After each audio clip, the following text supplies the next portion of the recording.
नमस्कार दोस्तों, कैसे हो आप सब। आपका स्वागत है फिर से एक नई कहानी के साथ।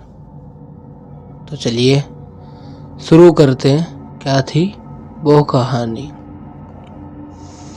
मेरा नाम संजना है। जो कहानी आपको बताने जा रही हूँ वो मेरी कहानी है, जो मेरे साथ हुए एक खौफनाक मंजर को दर्शाती है। एक शाम मैं अपने खेतों पर से काम खत्म करके घर के लिए लौट रही थी।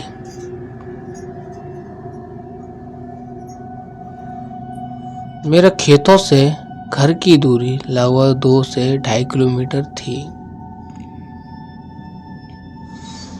तब उस समय हमारे पास खेतों पर आने जाने के लिए कोई सुविधा या साधन नहीं था।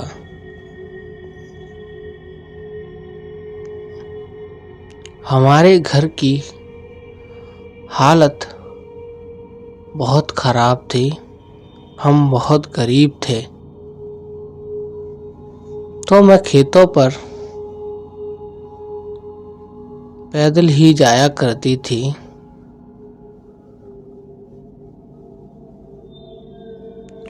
एक शाम मेरे साथ कुछ ऐसा हुआ जो शायद ही किसी के साथ हुआ। जब मैं अपने खेतों पर से काम खत्म करके घर के लिए लौट रही थी तो रास्ते में एक तालाब मिलता था, क्योंकि उस तालाब के बगल से ही घर के लिए रास्ता जाता था। वह तालाब काफी बड़ा था।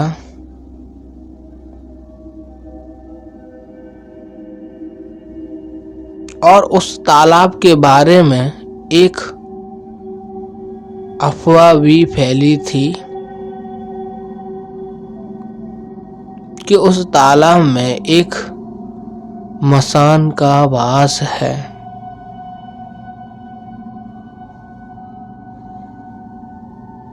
जिसे लोग अपने अपने तरीके से उसे जानते थे। कोई पानी का भूत कहता था तो कोई पानी का मसान। मैं इन सब बातों पर विश्वास नहीं करती थी, क्योंकि मुझे ऐसा लगता था ये सारी कहानी मनगढ़ंत है और ये किसी के द्वारा फैलाई हुई अफवाह है और कुछ नहीं।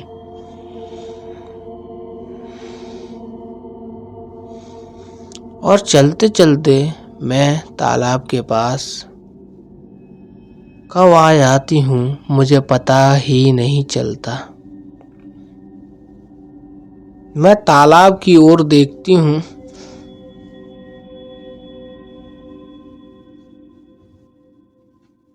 और उसी रास्ते पर धीरे धीरे बढ़ने लगती हूँ।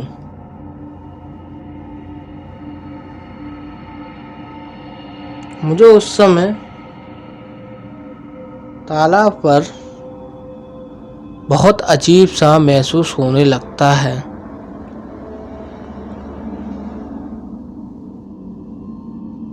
मुझे ऐसा लग रहा था कि मुझे कोई घूर रहा है। तभी मैं इन सब बातों को इग्नोर करके घर की तरफ बढ़ जाती हूँ। मैं थोड़ा सा बढ़ती हूँ, वैसे ही मुझे आवाज आती है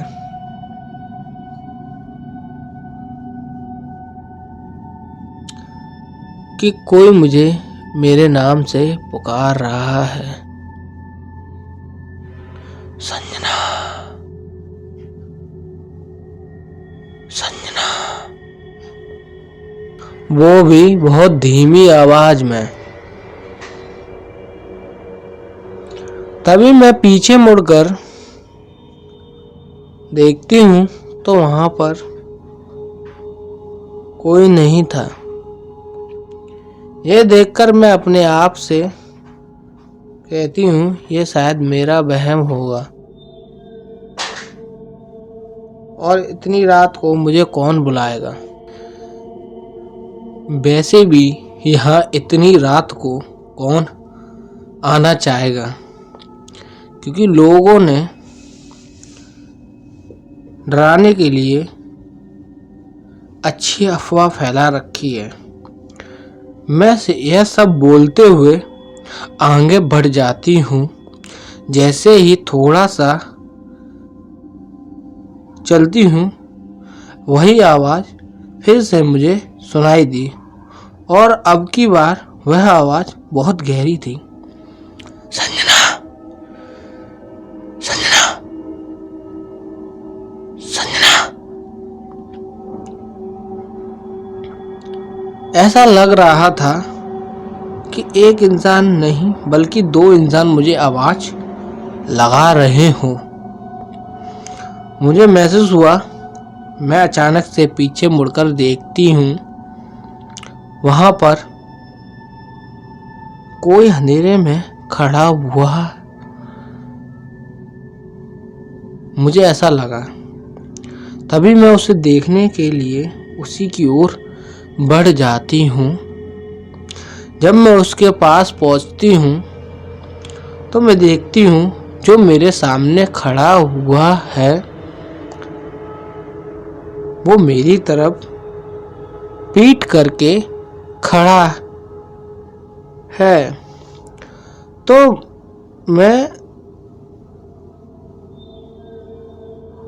उसका चेहरा अच्छे से नहीं देख पाती। तभी मैंने आवाज देते हुए उस इंसान से कहा कि आप ही मुझे बार बार बुला रहे थे। जैसे ही मैंने इतना कहा, वो इंसान मेरी तरफ मुड़ा। वैसे उसे देखकर मेरी डर की वजह से चीखने लगी, क्योंकि उस इंसान का आधा सिर कटा हुआ था और उसमें से खून बह रहा था। मैं यह सब देखकर वहां से भागने लगती हूँ। तभी जमीन के अंदर से एक हाथ निकलता है और वो मेरा पैर पकड़ लेता है और मुझे तालाब की ओर खींचने लगता है। तभी खींचते समय मेरा सिर एक पत्थर से टकरा जाता है और मैं बेहोश हो जाती हूँ। जब मुझे होश आता है तो अपने घर के चारपाई पर लेटी थी और कुछ घर के सदस्य मेरे पास बैठे थे और कुछ गांव के बड़े बुजुर्ग भी बैठे थे। तभी मेरे बाबूजी ने मुझसे पूछा, अब तुम ठीक हो? मैंने उनसे कहा, मैं तो तालाब के पास थी, यहाँ कैसे आई?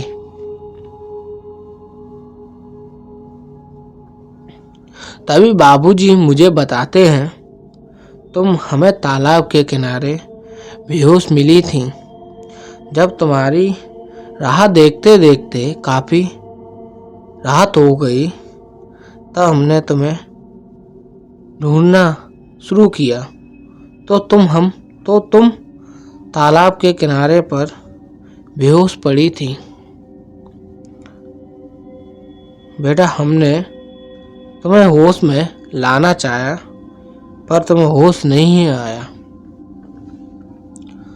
तो हमने डॉक्टर को बुलाया तो डॉक्टर ने कहा कोई घबराने की बात नहीं है, यह गहरी नींद में है, नींद खुलते ही इसे होश आ जाएगा।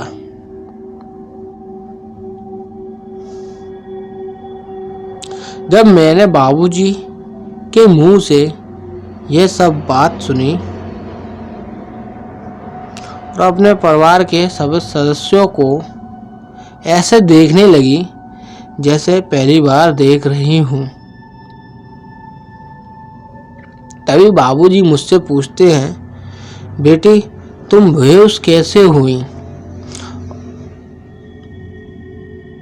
और मैं बाबूजी को सारी घटना के बारे में बता देती हूँ कि मेरे साथ क्या क्या हुआ था उस तालाब के पास। ये सारी घटना सुनकर एकदम से सारे लोग शांत हो जाते हैं और मेरी तरफ देखने लगते हैं। थोड़ी देर शांत रहने के बाद एक बूढ़ी दादी कहती हैं मेरे बाबूजी से, तेरी बेटी का समय नहीं आया या फिर ईश्वर की उसके ऊपर कृपा रही, नहीं तो आज तक उस तालाब से कोई जिंदा वापस नहीं लौटा है। वो इतना कहकर वहाँ से चली जाती हैं और इसी के साथ समय बदलता है और यह घटना कम होने लगती हैं। जैसे जैसे हमारा समाज शिक्षित होता है और शिक्षा का स्तर बढ़ता जाता है, वैसे ही इन अंधविश्वासों को आदमी नकारता है। तो दोस्तों ये थी कहानी जो मैंने आपको सुनाई। वैसे दोस्तों आपकी क्या राय है इस कहानी के बारे में? क्या दुनिया में इंसानों के अलावा ऐसी भी चीजें हमारी पृथ्वी पर एडजस्ट करती हैं? अगर आपकी कोई राय हो तो कमेंट करके हमें ज़रूर बताएं, हम आपकी कमेंट का इंतज़ार करेंगे। दोस्तों आपको कैसी लगी ये कहानी? अगर अच्छी लगी हो तो एक लाइक करें। और दोस्तों आपसे एक गुजारिश और है, आप कहानी तो सुनते हो पर चैनल को सब्सक्राइब नहीं करते हो, तो प्लीज़ आपसे रिक्वेस्ट है हमारे चैनल को सब्सक्राइब करें, जिससे कि हमें कहानी सुनाते वक्त अच्छा फील हो कि हमारे जो यूजर्स हैं जो हमें सुनते हैं वो हमें पसंद करते हैं। तो इसी के साथ अब मैं चलता हूँ। नमस्कार दोस्तों, और मिलता हूँ तुमसे एक नई कहानी के साथ। नमस्कार दोस्तों।